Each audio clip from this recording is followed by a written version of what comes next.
ప్రేమ నమ్మకమైన మా పరలోకమున్న తండ్రి యేసు ప్రభు నాను మీకు వందనాలు చెల్లిస్తూ ఉంటున్నాం. ఈ సమయంలో ప్రభా మా స్తుతించే భాగ్యత ఇచ్చినందుకు కూడా స్తోత్రాలు. మీ వాక్యం యొక్క మాటను బట్టి కూడా వందనాలు చెల్లిస్తూ ఉంటున్నాం. ప్రభా గృహకూడిక ఏర్పాటు చేయడానికి చూపిన కృపకై స్తోత్రాలు తండ్రి. ఈ గృహకూడికలో తండ్రి మీ వాక్యము వినగల చెవి, గ్రహించగల మనసు అందరికీ దయచేయండి. ఆత్మ రక్షించే భారం బాధ్యత మీదే ప్రభావ. కేవలం దేవుని వాక్యమును బోధించవలసినటువంటి బాధ్యత మా పైన ప్రభావ. నా తండ్రి నాటిన ప్రతి ఒక్క పిల్లనివ్వకూడదు. నా తండ్రి నన్ను ఆకర్షిస్తేనే కానీ ఎవడు కూడా నా ఎద్దకు రాడని మీరు సెలవించిన మాటను బట్టి ఉంటారు. అనేకులను ఆకర్షించండి, సహాయం చేయండి, కృప చూపించండి ప్రభువా. మీకు కృతజ్ఞతమై స్తుతులు చెల్లిస్తూ మహిమ, ఘనత, స్తుతి, ప్రభావాలు చేస్తూ ప్రభువా మీ వాక్యము అనేకులు నిత్య జీవాన్ని దయచేయనట్లు కృప చూపించవలసిందిగా యేసు నామమున ప్రార్థించి వేడుచున్నాము తండ్రి. దేవుడి వాక్యంలో నుండి మత్తయి రాసినటువంటి సువార్త 11వ అధ్యాయం. దేవుడి వాక్యం చదువుకుందాం. మత్తయి రాసిన సువార్త 11వ అధ్యాయము 28వ వచనం అందరం చదువుకుంటాం. మత్తయి రాసినటువంటి సువార్త 11వ అధ్యాయము 28వ వచనం మనం అందరం కూడా కలిసి చదువుకుందాం. ప్రయాసపడి భారము మోసుకొనుచున్న సమస్త జనులారా నా యొద్దకు రండి, నేను మీకు విశ్రాంతి కలగజేయుదును. ప్రభువైన యేసుక్రీస్తు వారు సమస్త ప్రజలకి ఒక ఆహ్వానం ఇస్తా ఉన్నాడు. పిలుపులను గురించి చెప్తా ఉన్నాడు. ఏమిటంటే ప్రయాసపడి భారం మోసుకుంటున్న సమస్త జనులారా. సమస్త జనులకు కూడా, ప్రతి వ్యక్తి కూడా భారము అనేది ఉంది. ఈ భారం ఏమిటి? బరువు, బాధ్యత అనేది వేరు, భారం అనేది వేరు. కానీ మానవుడు ప్రయాసపడి మోస్తున్నటువంటి భారము ఏమిటని మనము దైవ గ్రంథంలో చూడగలిగితే లేవియాకాండం 22వ అధ్యాయం. లేవియాకాండం 22వ అధ్యాయము 9వ వచనం చదవండి ఎవరైనా.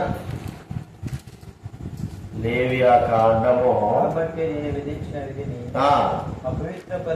అపవిత్రపరచి దాని పాప భారమును మోసుకొని దాని పాప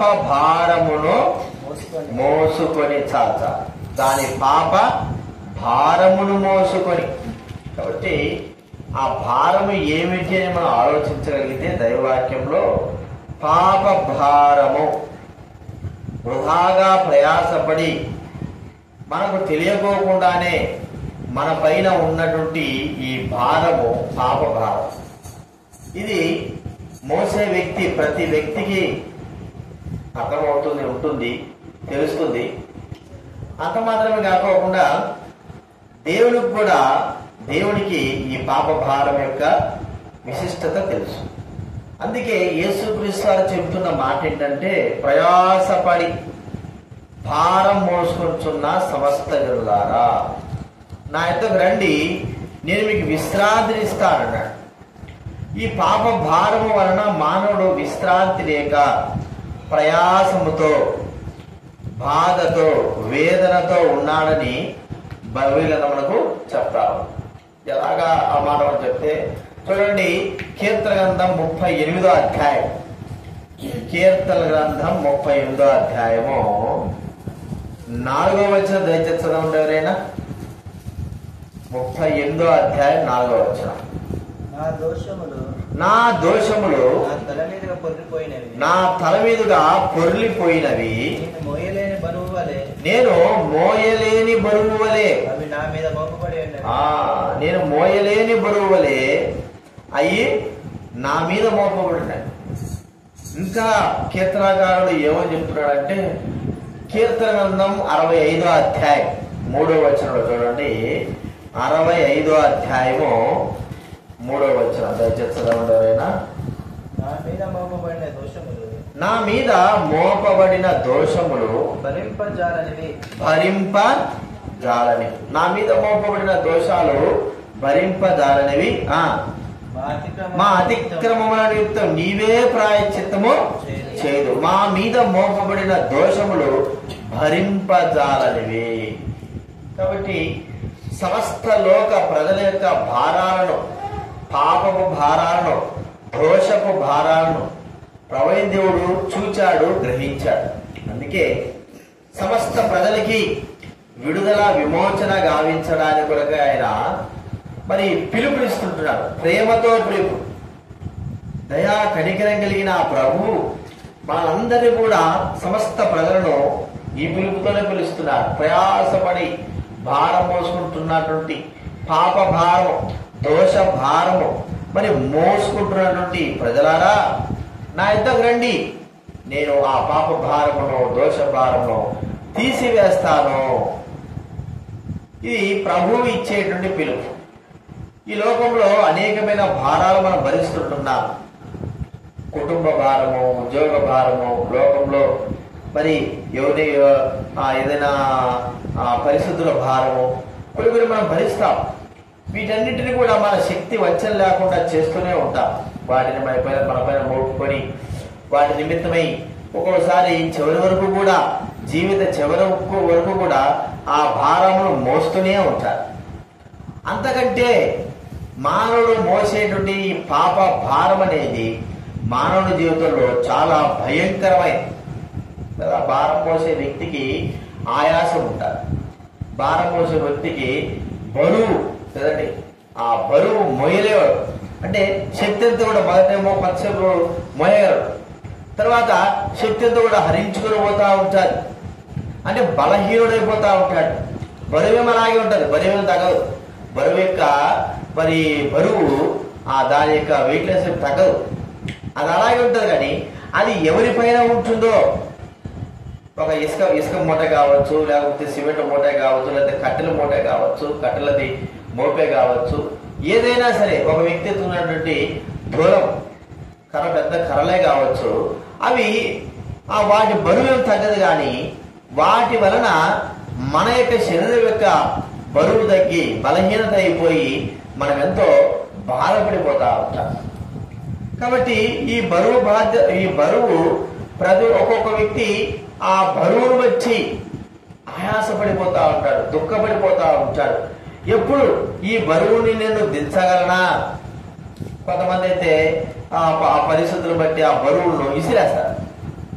ఇంకో కొంతమంది ఆ బరువులను పెట్టుకుంటారు, కానీ విసిరేయడానికి వీలు లేదు కదండి. లేదా మాడి పండ్ల బుట్ట ఉందనుకోండి, అరటిపాయల బుట్ట ఉందనుకోండి, వాటిని తల మీద పెట్టుకుంటారు. అవి బరువే.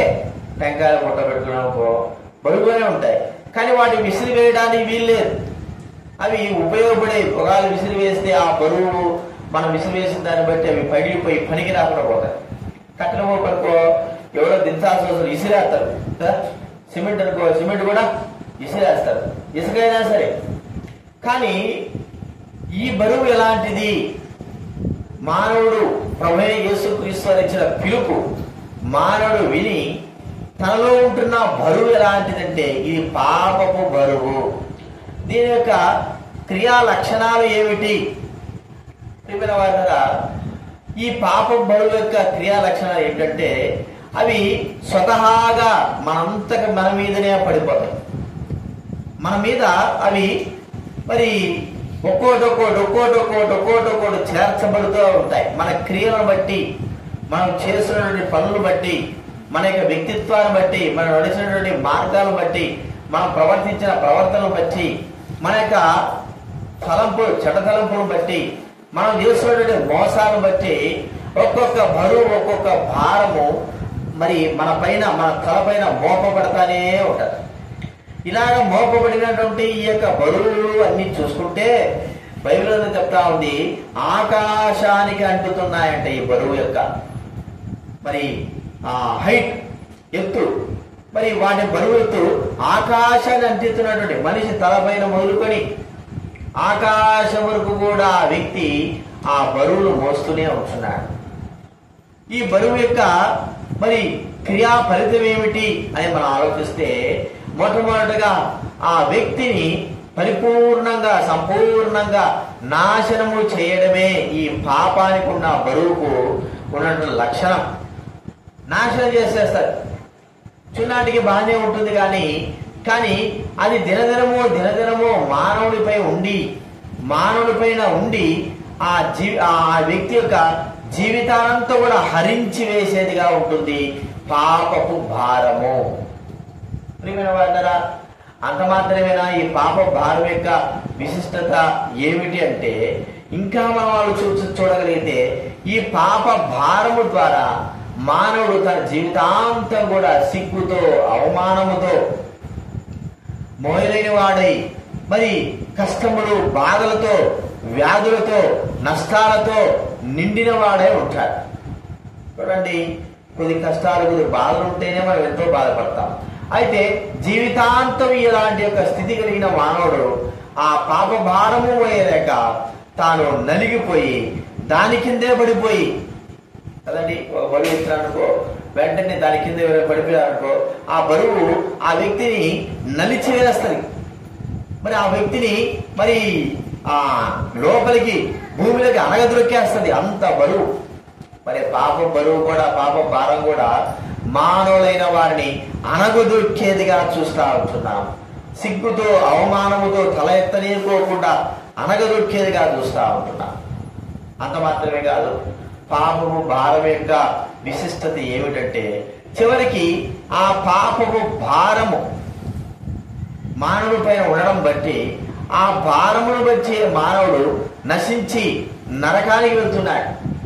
పాపము భారం అంటే నరకం అంటే అర్థం ఒక మాట చెప్పుకోవాలంటే మరణము. అందుకే బైబిల్ గ్రంథంలో చెప్పబడిన మాట మరణానికి రెండో పేరు. చూడండి ఏమిటి ఆ మరణం యొక్క స్థితి. ప్రకటన గ్రంథం 21వ అధ్యాయం. ప్రకటన గ్రంథం 21వ అధ్యాయం 8వ వచ్చి నేను చదువుతాను. కానీ పిరికి వారును, అవిశ్వాసులను, అసహ్యులను, నరహంతకులను, వ్యభిచారులను, మాంత్రికులను, అబద్ధికులందరూ, ఇంకో విషయం కూడా కదా, అగ్ని గంధకములతో మండు గుండములో పాలు పొందుదురు. ఇది రెండవ మరణము. ఇదే 26వ ఇట్టి వారి మీద రెండవ మరణము అధికారము లేదు. రెండవ మరణానికి అధికారం లేదు. ఆ రెండవ మరణం ఏం చెప్పబడుతుందంటే 14వ మరణమును మృతుల లోకమును అగ్నిగుండంలో పడవేయబడిను. ఆ అగ్నిగుండము రెండవ మరణము. చూడండి, అగ్నిగుండము రెండవ మరణం. ఈ స్థితిలోకి, చివరి స్థితిలోకి మానవుని తీసుకుని వెళ్ళడమే మానవుడు పై ఉన్నటువంటి పాప భారము యొక్క లక్షణం. మనం గుర్తించుకుందాం. ఈ పాప భారము ప్రతి మానవుడు కలిగి ఉన్నాడు. బైబిల్ గ్రంథం చెప్పబడింది, ఏ భేదం లేదు, అందరిలో పాపము చేసి దేవుడు అనుగ్రహించు మహిమను పొందలేకపోతున్నారని దైవ గ్రంథం సెలవిస్తారు. కాబట్టి అందరూ పాపంతో ఉన్నారు అంటే అర్థం ఏంటంటే వారి పైన పాప భారము మోపబడి ఉంది. కాబట్టే వారి మనసులు, వారి ఆత్మ, వారి యొక్క మరి క్రియాఫలితం అన్ని కూడా వ్యసనముతో, ఆయాసముతో, బాధతో ఉంటున్నాయి. ఆ పాప భారాన్ని బట్టే మానవుడు మరి ఎంతో వేదన చెందుతుంటున్నాడని ప్రభువుకు తెలుసు. వాళ్ళగా అందుకే ప్రతి మానవుడు మరి అనుభవిస్తున్నటువంటి పాప భారం యొక్క మరి మోస్తున్నటువంటి పాప భారం నుండి ప్రతి మానవుని విడిపించడానికి కొరకై యేసు ప్రభు వారు చెప్పినటువంటి ఆ చక్కని మాట ఏంటంటే, రండి నా యొద్దకు, పాప భారం మోసుకుంటున్నటువంటి సమస్త జనులారా నా యొద్దకు రండి, నేను మీకు విశ్రాంతి కలుగు చేస్తాను, విశ్రాంతిస్తాను, నెమ్మదిస్తాను, సంతోషమిస్తాను, మీ బరువును తొలగించేస్తాను, మీ బరువు నుండి విడిపిస్తాను. ప్రియమైన వాళ్ళరా, విడిపింపబడినటువంటి మానవుడు ఎంతటి తేలికైపోతాడంటే తల మీద పెట్టబడినటువంటి అత్యధికమైన బరువు ఒక్కసారిగా క్రింద పడిపోతే మానవుడి శరీరం అంతా కూడా తేలికపాటిగా నెమ్మదిగా మరి తేలికైన ఆ యొక్క శరీరముగా చేయబడతాది. అది వరకు భరించాడు కదా అంటే అది పడవేయబడిన తర్వాత ఆ వ్యక్తి జీవితము తేలికవుతుంది. అందుకే జాన్ బన్యన్ గారు గొప్ప దైవజనుడు. ఆయన మరి 20 సంవత్సరాలు జైల్లో ఉండి దేవుని యొక్క దర్శనాల ప్రకారంగా యాత్రికుని ప్రయాణము, మానవుడి యొక్క యాత్రా జీవితం యొక్క ప్రయాణాన్ని రాశాడు. ఆయన మరి దర్శనంలో కనబడిన విషయం ఏంటంటే ఒక వ్యక్తి తన వీపు పైన పాప భారాన్ని మోసుకొని వెళ్తా ఉన్నాడు. యాత్రికుడు యాత్ర చేస్తా ఉన్నాడు. పుట్టిన వ్యక్తి పెరిగి పెద్దయి తన జీవితంలో అనుకోని రీతిలో తనకు తెలియకోకుండానే తన వీపు పైన ఉంటున్న పాప భారములు కనుగొన్నాడు. ఆ మనుషుడు పాప భారం కనుగొని ఆ పాప భారము తన పైన ఎంతో వేదనతో ఉంది, మరి మోయలేని బరువుగా ఉంది. ఆ భారము తనకెంతో మరి తనను బాధపరుస్తా ఉంది, శక్తిహీనంగా చేస్తా ఉంది.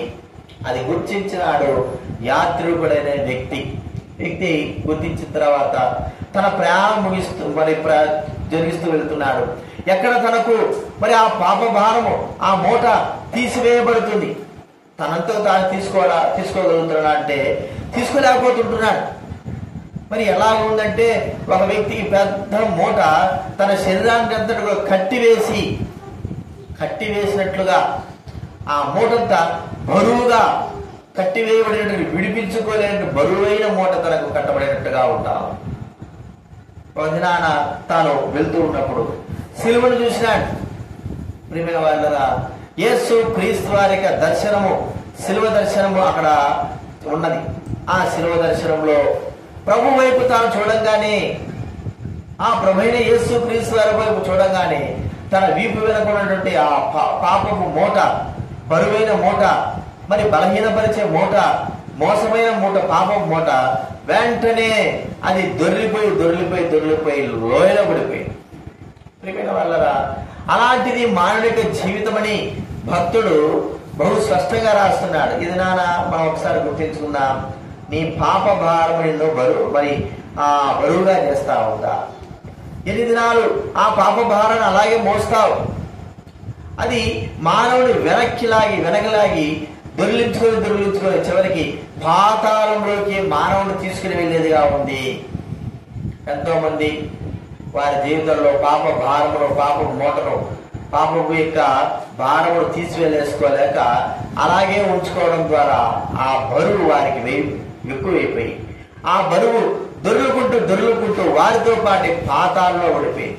దైవ గ్రంథంలో అలాగా పాప భారము ద్వారా దొర్లుకుంటూ వెళ్ళి పాతాళంలో పడినటువంటి వ్యక్తి ధనవంతుడు అనేవాడు ఉన్నాడు దైవ గ్రంథంలో.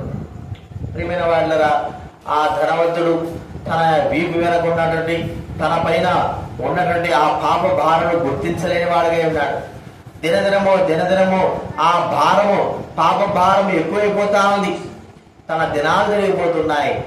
ఆ పాప భారముపై తను మునిగిపోయి ఉన్నాడు. ఆ పాప భారం అంతా కూడా కప్పబడిన వాడే, తన జీవితంతో కప్పబడి ఉంది. తన జీవితము ఈ లోకంలో విడిచేసినాడు. ఆ భారముతో, ఆ పాప భారముతో దొర్లుకుంటూ పాతాళంలో వెళ్ళిపోయినాడు.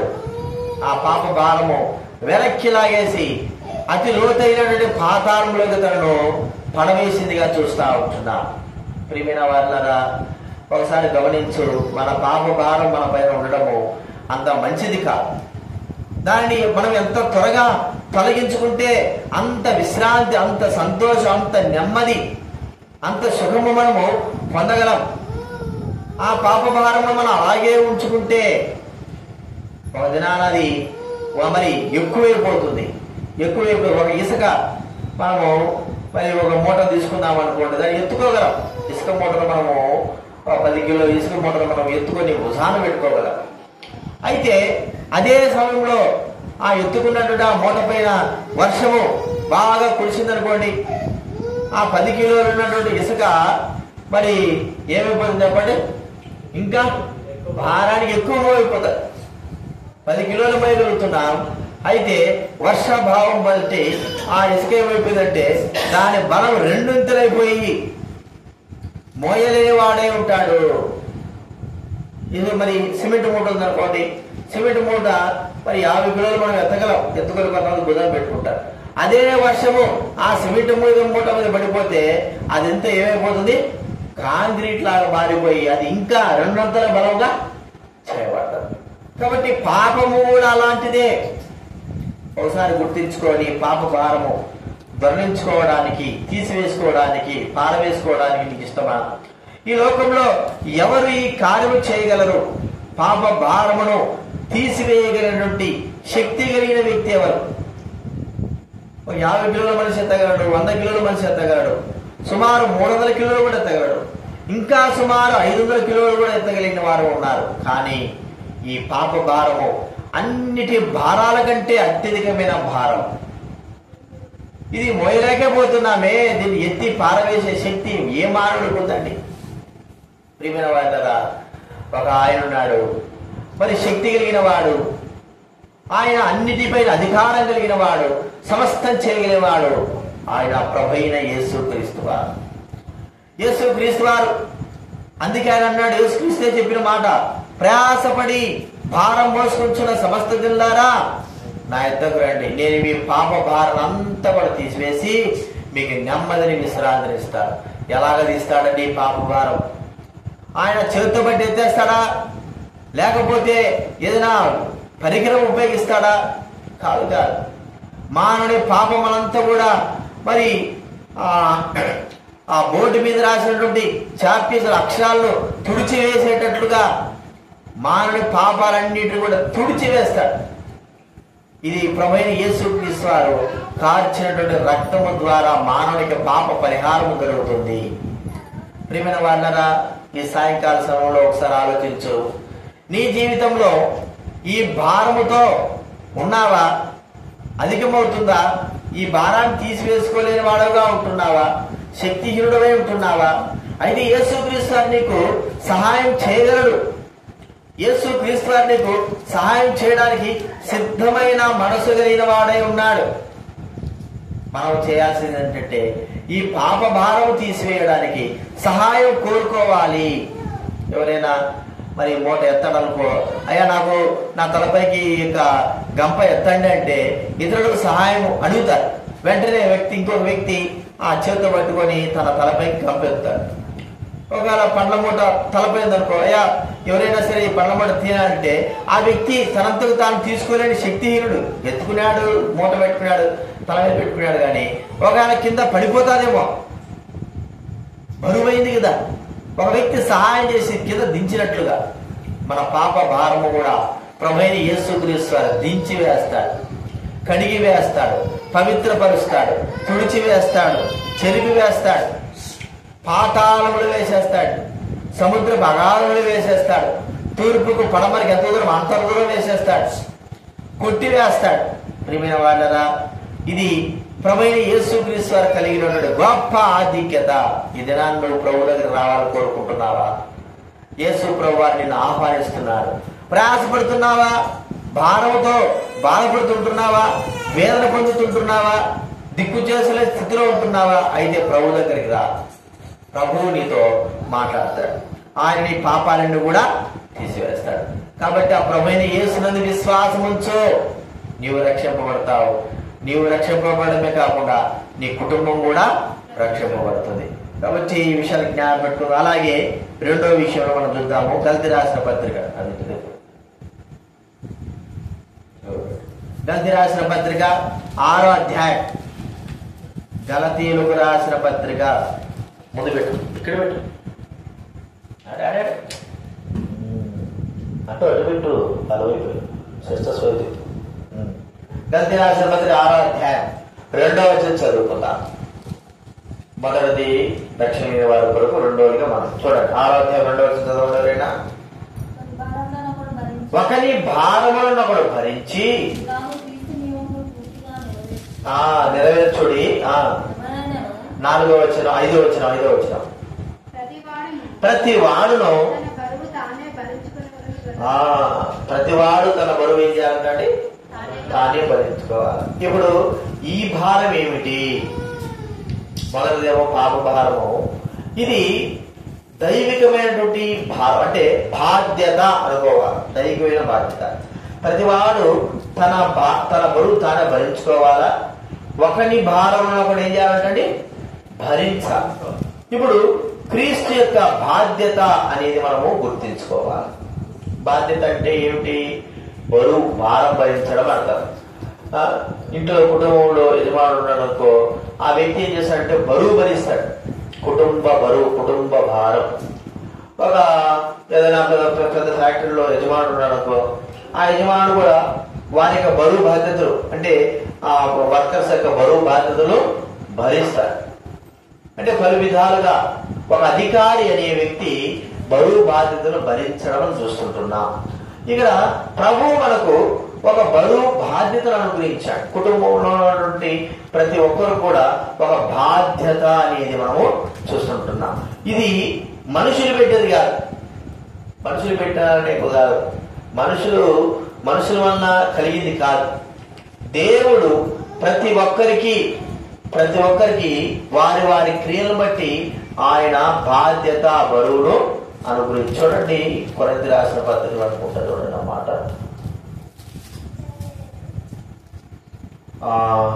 కొరింథీ 12వ అధ్యాయం 18వ వచనం ఉండాలన్నా.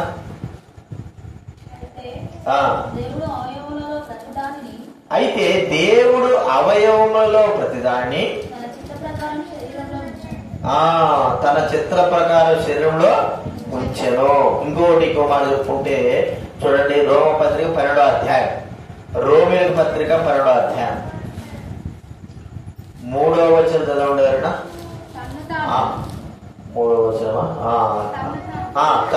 తను తాను ఎంచుకున్న దానికంటే ఎక్కువగా ఎంచుకొనక దేవుడు ఒక్కొక్కరికి విభజించి ఇచ్చిన విశ్వాస పరిమాణ ప్రకారము తగిన రీతిగా తను ఎంచుకున్నవను. 4వ వచనం, ఒక్క శరీరంలో మనకు అనేక అవయవములు ఉండినట్లు ఈ అవయవములన్నిటికీ ఒక్కటే పని ఎలాగ ఉండదో అలాగే అనేకమైన మనము క్రీస్తులో ఒక శరీరంగా ఉండి ఒకరికొకరము ప్రత్యేకముగా అవయవములై ఉన్నాము కదండి. ప్రత్యేకంగా అవయవములై ఉన్నాం అంటే ప్రతి అవయవానికి శరీరంలో క్రీస్తు సంఘం దేనికి సూచనగా చెప్పండి? శరీరానికి సూచన. ఆ శరీరంలో ఉంటున్న అవయవాలు ఎవరికి సూచనగా ఉన్నాయి చెప్పాలి? శరీరంలో ఉన్న అవయవాలు ఎవరికి సూచనగా? శరీరంలో ఉన్న అవయవాలు ఏం సూచన? ఇప్పుడు సరిగా కదా, శరీరం ఎవరికి సూచన? శరీరంలో ఉన్న అవయవాలు ఎవరికి సూచన? మా విశ్వాసమైన మనందరికీ. కాబట్టి ఒక్కొక్క అవయవంలోకి ఒక్కొక్క బాధ్యత అనేది ఉంది. ఒక్కొక్క బాధ్యత ఉంది కదండి. మనకందరం కూడా బాధ్యత. ఒక్కొక్కసారి మనం అనుకోవచ్చు, మనంతకు మనము నిర్ధారణ చేసుకుందాం, నేను ఈ శరీరంలో ఈ అవయవమై ఉన్నాను. ఏ అవయవమై ఉంటావు? మనము ఒక అవయవంగా మనము పోల్చుకుందాం. ఒక చెయ్యి అనుకుందాం, చేతికి వేలు అనుకుందాం, కాలు అనుకుందాం, కాళ్ళ వేలు అనుకుందాం, చెవి అనుకుందాం, లేకపోతే ముక్కు అనుకుందాం, నోరు అనుకుందాం, కళ్ళు అనుకుందాం. మరి మనము మన యొక్క వెంట్రుకలు కూడా, జుట్టు కూడా అనుకుందాం.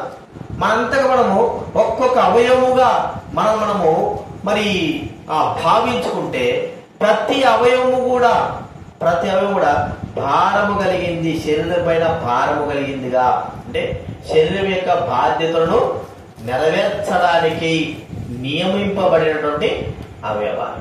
ఇదిలాగా మనము ఎలాంటి బాధ్యతలు వహించిన వారని ఉంటున్నాం. క్రీస్తు శరీరంలో అవయవాలమైన మనము మన బాధ్యత ఏమిటి? ఒక అవయవం ఇంకొక పని చేయదు. కాలు చేసే పని కాలు చేయాలా, చేతి చేసే పని చేతి చేయాలా, కళ్ళు చేసే పని కళ్ళు చేయాలా, ముక్కు చేసే పని ముక్కు చేయాలా. మరి మనం ఏమి అవయవముగా మన పనులను, దేవుని యొక్క భారము, ఆ యొక్క భారమును, సంఘం యొక్క భారములను మనం వ్యక్తిగతంగా ఎలాగ భరిస్తా ఉంటున్నాం? ఒకసారి మనం ఆలోచిద్దాం. మనము ఎప్పుడైతే క్రీస్తు శరీరంలో అవయముగా చేర్చబడ్డామో మనందరికీ కూడా ప్రత్యేకమైన భారము, బరువు, బాధ్యత మన పైన ఉంచబడింది. ఇది నాకు రాదు అని చెప్పడానికి వీల్లేదు. ఎందుకంటే ఒకవేళ మనం కాదు అనుకుంటే మన శరీరంలో నుంచి వేరు చేయబడిన వారము, ప్రత్యేకమైన వారం, శరీరంలోంచి ప్రత్యేకంగా వేరు చేయబడ్డాం అని మనది కాదు అనుకున్నాం. ప్రియమైన వారులారా, మనం అలాగ కాదే. ప్రభువు మనల్ని తన సంఘంలో, తన శరీరంలో ఏం చేస్తున్నాడంటే ప్రత్యేకమైన అవయవంగా ఉంచాడు. ఇప్పుడు మన బరువు, బాధ్యతలు మనం ఒకసారి గుర్తించుకోవాలి. మనం చేయవలసిన పనులు ఉన్నాయి, దేవుడు నియమించిన పనులు ఉన్నాయి, దేవుడు మరి సంఘం కొరకై, పరిచయం కొరకై చేయవలసిన పనులు ఉన్నాయి, వాటిని మనము ఎత్తుకోవలసిన పనులు ఉన్నాయి, వాటిని మనం మోయవలసిన పనులు ఉన్నాయి, వాటిని మనము చక్కగా జరిగించవలసిన పనులు ఉన్నాయి. ప్రియమైన వాటరా, ఇవన్నీ కూడా శరీరం అనేటువంటి అవయములు, శరీరంలో ఉన్న అవయవాలు చక్కగా చేస్తేనే కానీ శరీరము ఏం కాదు, సరైనటువంటి క్షేమాభివృద్ధి చెందదు. ఒక్క అవయవం పనిచేయకపోతే, ఒక్క అవయవం పనిచేయకపోతే ఎన్ని పనులు అయిపోతాయి చెప్పండి? చెప్పండి. అన్ని పనులు కదా. కాలు అనేటువంటి ఒక్క కాలు అవయవం పనిచేయకపోతే ఇంకేమవుతాం? కాలు నొప్పి వచ్చింది అనుకో, ఏం చేస్తాం? పోయి ఇంట్లో పోయి కూర్చుంటాం. ఆ కూర్చున్నప్పుడు ఆ నొప్పిని బట్టి ఆ సమయం అంతా కూడా చేయవలసిన పనులన్నీ ఏమైపోయినట్టు అయిపోయినాయి. చెయ్యి నొప్పి వచ్చింది అనుకో, చెయ్యి ద్వారా చేయవలసిన పనులన్నీ కూడా ఆగిపోతాయి కదండి. మరి చెవి నొప్పి వచ్చిందనుకో, చెవి ద్వారా చేయవలసిన పనులు ఏంటమ్మా? చెవి ద్వారా చేసిన పనులు ఏంటి? వినికిడి కదా, వినడం, మంచి మాటలు వినాలా, విన్న వాటిని చెయ్యాలా. అవి వింటేనే కదా మనం చేసేదానికి. వినకపోతే ఏం చేస్తాం? చెవి పని చేయకపోతే అంతా కూడా వ్యర్థమే. అన్నిటికంటే ముఖ్యంగా నోరు పని చేయకపోతే లోకమే ఆగిపోయినట్ట. నోరు పని చేయకపోతే ఇక లోకమే ఆగిపోయినట్టే. మోగోడు చూస్తే వాడు ఏం చెప్పింది కూడా అర్థం కాదు. ఒకసారి మనం గుర్తించుకోవాలా మన బాధ్యత ఏమిటి. మరి సంఘంలో అపోస్తలుడైన పౌలు వారి సేవా జీవిత యాత్రలో ఒక్కొక్కరి భారము వారు భరిస్తూ సేవ కొరకై వారు చేయవలసిన పనులు చేసి సంఘ క్షేమాభివృద్ధి వారు జరుపుతూ వచ్చారు. మనం చూస్తే అపోస్తలుల కార్యం 13వ అధ్యాయంలో చూడండి, సంఘంలో అనేటువంటి శరీరంలో అవయవాలు ఉన్నాయి, అవయవాలైన వారు. చూద్దాం. అపోస్తలుల కార్యం 13వ అధ్యాయం మొదటి 2వ వచనం చదవండి ఎవరైనా. అంత్యోకయలో ఉన్న సంఘంలో నీగేరనబడిన సుమియోనును హేరోదుతో కూడా యేసు ప్రవక్తలను బోధకులను ఉండిరి. ప్రభువును వారు ప్రభువును సేవించు ఉపవాసం చేయించుండగా ఈ యొక్క సంఘంలో ప్రవక్తలు, బోధకులు, సువార్థికులు, ఇంకా కొంతమంది ఉన్నారు. అందరూ సువార్థికుల, అందరూ బోధకుల, అందరూ స్వస్థపరచవరం కలిగిన వారా అనేటువంటి మాట దైవ గ్రంథంలో వ్రాయబడింది. వీరందరూ కూడా ఏం చేస్తున్నారంటే ఒక్కొక్క పని వాళ్ళు చేస్తున్నారు. చూడండి, సువార్థికులుగా దేవుడు ఏర్పరచబడిన వారు బర్నబా, పౌలుని దేవుడు పిలిచి, అయ్యా సంఘ క్షేమం కొరకు, సంఘ అభివృద్ధి కొరకై వీరిద్దరు ఏర్పరచుకుని వీరు పంపించండి చెప్పినప్పుడు వారిపైన సువార్త భారము, సంఘ భారము మోపి వారిని పంపించారు. పంపించడమే కాదు, మరో భారం. ఏం భారం అది? వారు చేసిన పని. వారి కొరకై వీరు ఏం చేస్తున్నారు? సంఘంలో ఉండి వారి యొక్క దేవుడి యొక్క కార్యాలను వారి ద్వారా జరగడానికి కొరకై సంఘంలో ఉన్న వారు ఏం చేస్తున్నారు చెప్పండి? పరిచర్య, ప్రార్థన అనేటువంటి పరిచర్య చేస్తున్నారు. ఆ దినాల్లో మిషనరీస్ ఇలా అక్కడికి రావడానికి గల కారణం ఏం చేసేవారంటే, లండన్లలో వారు ఒక కమిటీగా, ఇలాగే ఒక సంఘంగా గ్రూపుగా ఏర్పడి వారందరూ కూడా తమ కలిగిని తీసుకొచ్చి అలా ఉంచి, ఒక్కొక్క వ్యక్తి ఎవరికైనా సేవా భారం ఉంటే వారు ఏం చేసేవారంటే, అయ్యా నువ్వు సేవా భారం ఉంది, విదేశాలకు వెళ్ళి నువ్వు సేవా భారం చెయ్యి, నీకు కావలసిన వాటిని మేము మీకు పంపిస్తాము. భారం.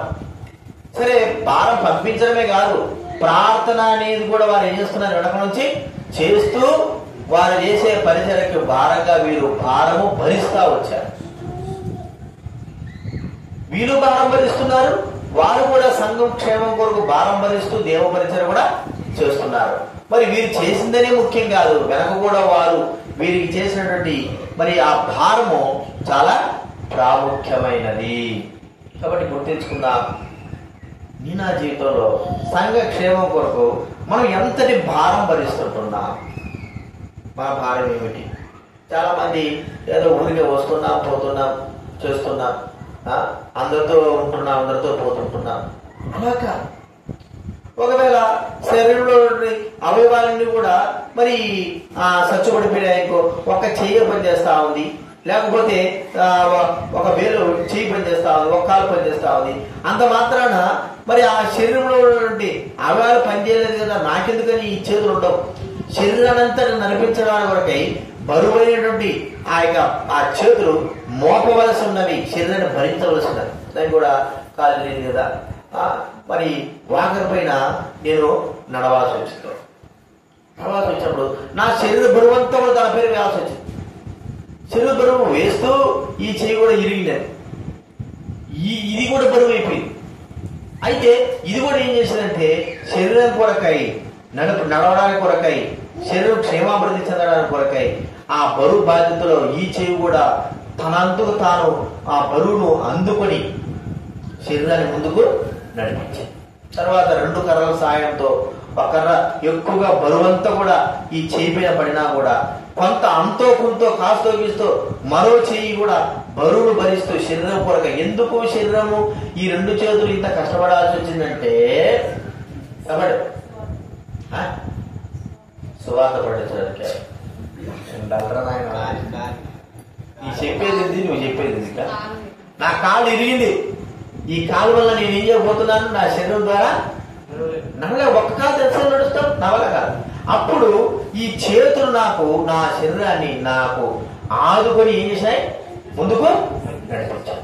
ఎంతవరకు? ఈ కాలు బలపడేంత వరకు ఆ బరువు బాధ్యతలు ఎవరు భరించారు? చేతులు భరించారు. మరి నాకెందుకు లేదనుకుంటే, అందులో ఇరిగిన చెయ్యి కూడా నేను కూడా బలహీన ఉండే కదా అనుకుంటే, అనుకోవడానికి వీళ్ళది అనుకోలేదు అది. ఎందుకంటే నా శరీరం నడవాలి, ముందున్న స్థితిలో బాగా రావాలి అంటే నా చేతులు ఏం చేయాలా? కాస్త అయినా సరే కొద్దిగా పని కొరకై, కొంత సమయం కొరకై వెచ్చించాలి. బరువైనా సరే, కష్టమైనా సరే. నాకు ఇప్పుడు వాక వేసుకుని నడుస్తా ఉంటే చెయ్యి నొప్పిలేసింది, మళ్ళీ పట్టి వేసుకున్నాను. నేను పట్టి వేసుకునేవాడిని, 2 నొప్పిలు వేస్తుంది రా నాయన, ఇది కూడా పోయింది, చాలా కష్టం రాసావి అనుకునేవాడిని.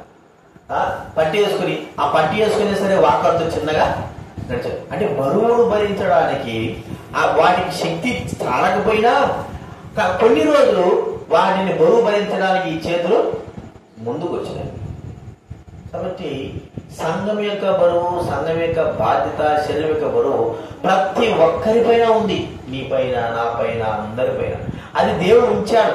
ఆ బరువు బాధ్యతను మనము నిర్లక్ష్యంగా, అలక్ష్యంగా చేసుకుని ఏముంది లేకుంటే శరీర క్షేమం కాదు కదా, శరీరానికి నష్టం, సంఘానికి నష్టం తెచ్చే వారం అవుతాం.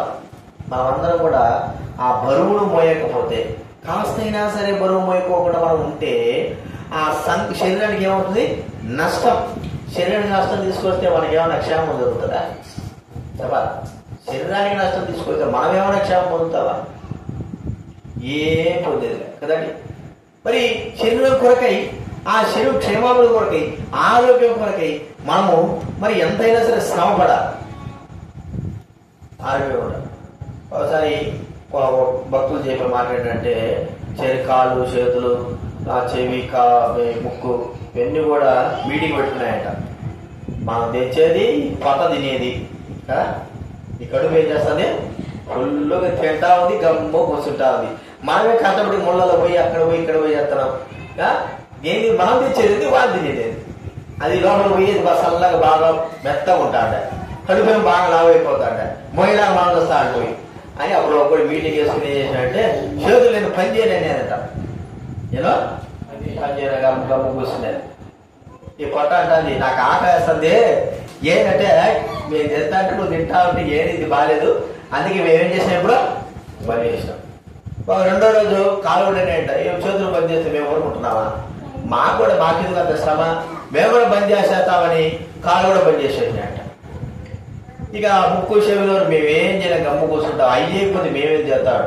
ఒక 2 రోజులకి ఏమైపోయిందంటే ఈ శరీరం అంతా కోలపడిపోతుంటే చేతులు ఏమైపోయినాయి, బంద్ చేయాలని కూడా చేతులు ఏమైపోయినాయి, స్వచ్ఛపడిపోతున్నాయి, ఒలికిపోతున్నాయి.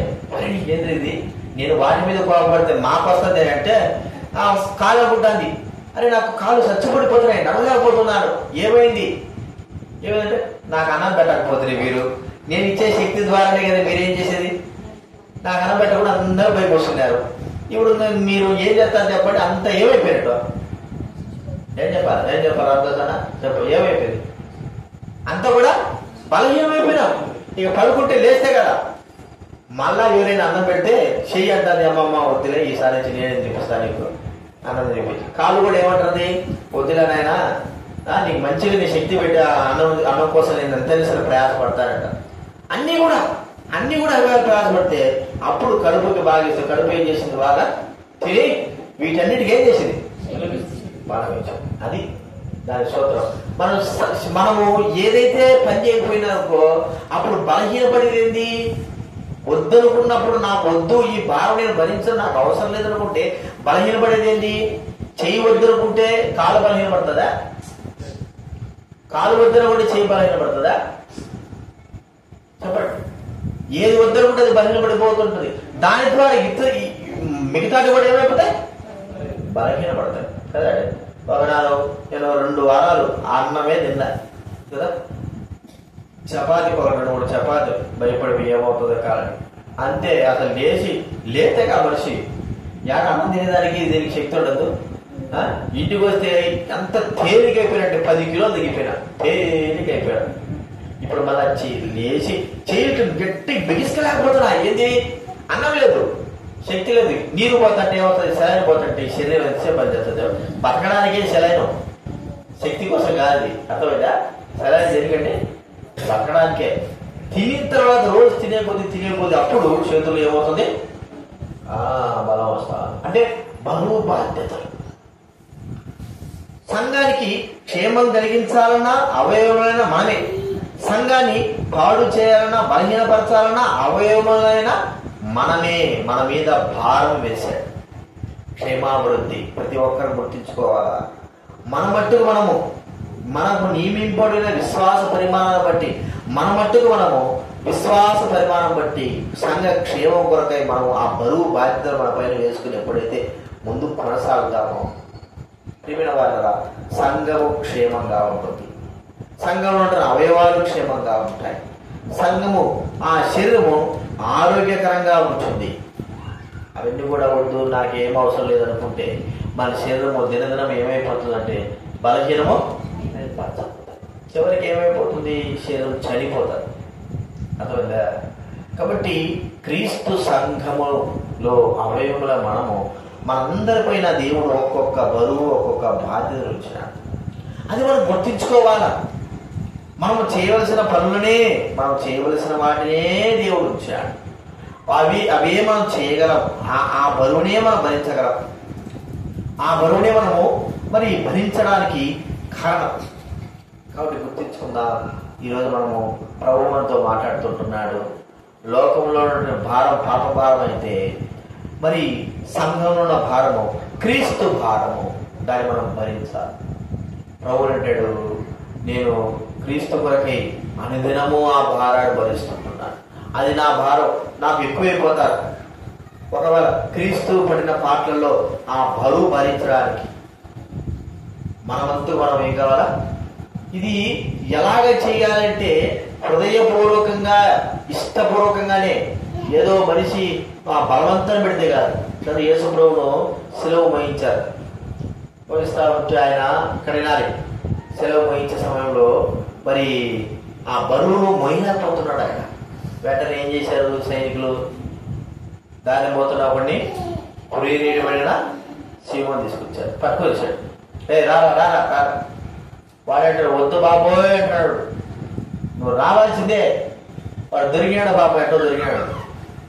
దొరికి వాడు బాధ ఏమిటి, నేను నా వల్ల కాదు అంటాడు.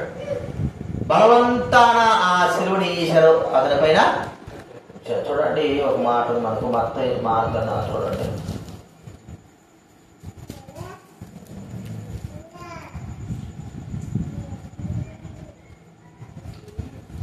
అదే మార్కు 15:21 చదవండి. మార్కు 15:21 వచ్చి ఆయన సిలువను మోయటకు బలవంతము. సిలువను మోయడానికి ఏం చేశాడంట? అంత అవసరమా? చూడండి. ఇప్పుడు ప్రభు అన్నాడు, నా కాడి సులువుగాను భారముగా కాకుండా తేలికగాను ఉంటుంది. ఏంటది? సిలువ. ఆయన మన పైన ఉంచినటువంటి భారం. కాబట్టి మరి మనము ఆ భారముతో ఏదో చెయ్యాలని కాదు, హృదయపూర్వకంగా ఆ సిలువను ఎత్తుకొని ఆ శ్రమను ఎత్తుకొని మనము నడవలసిన వారంగా ఉంటున్నాం. కాబట్టి గుర్తించుకుందాం, మన జీవితంలో ఇలాంటి పరిస్థితి ఉందా?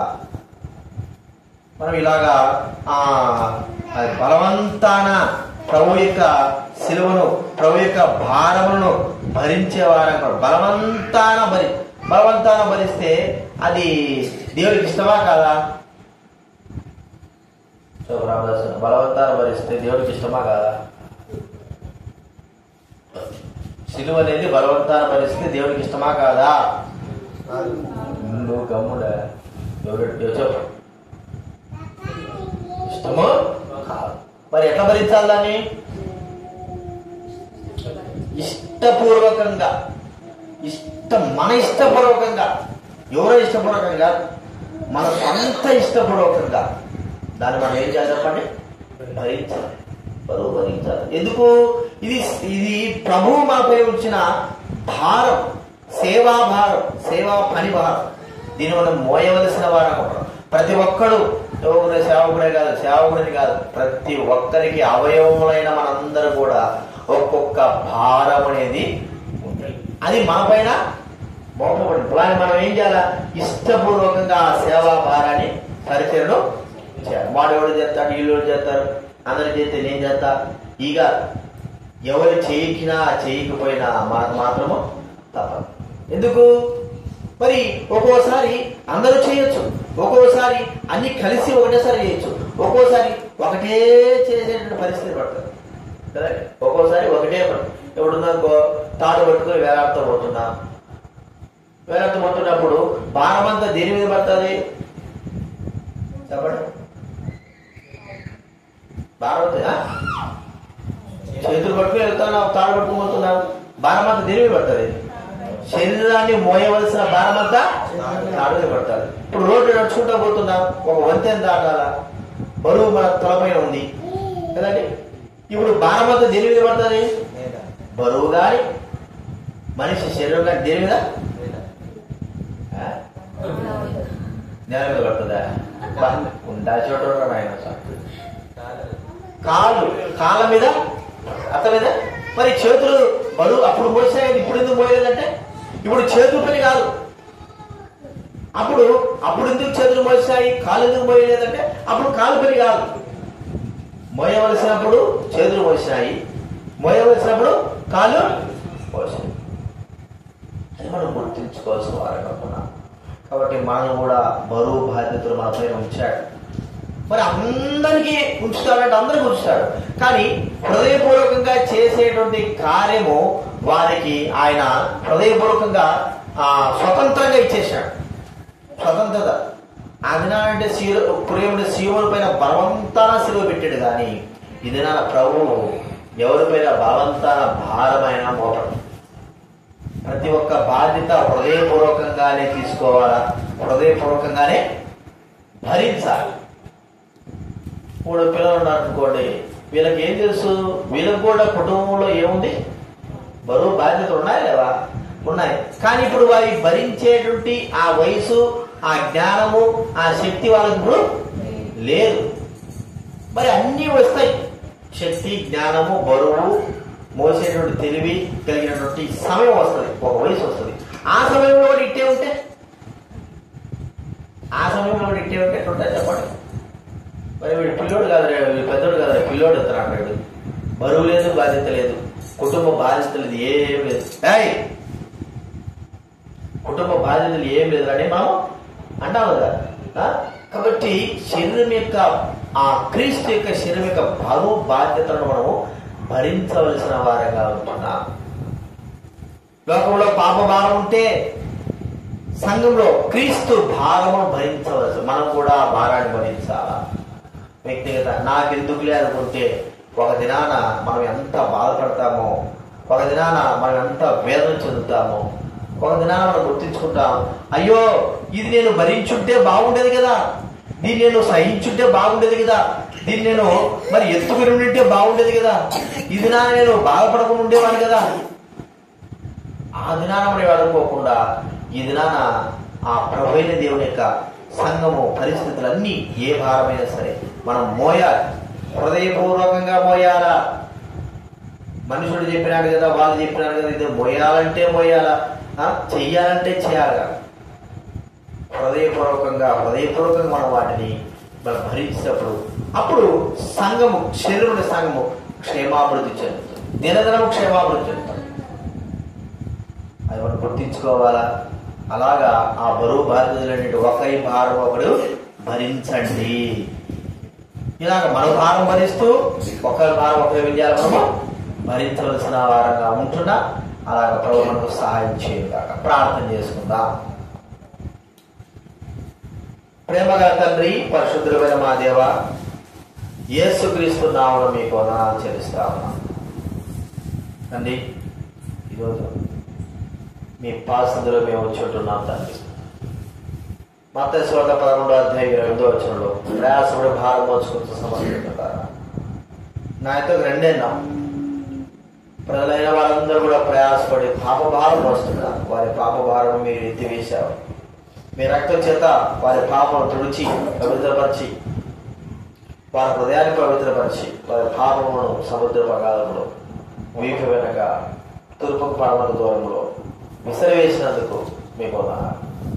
అలాగే మా జీవితంలో చేసినందుకు మీరే గొప్ప కార్యం చేసినందుకు స్తోత్రాలు. అయితే మా పాప భారం మీరు భరించారు. ఇప్పుడు సంఘం యొక్క బరువు బాధ్యతలు మా పైన ఉంటున్నాయి.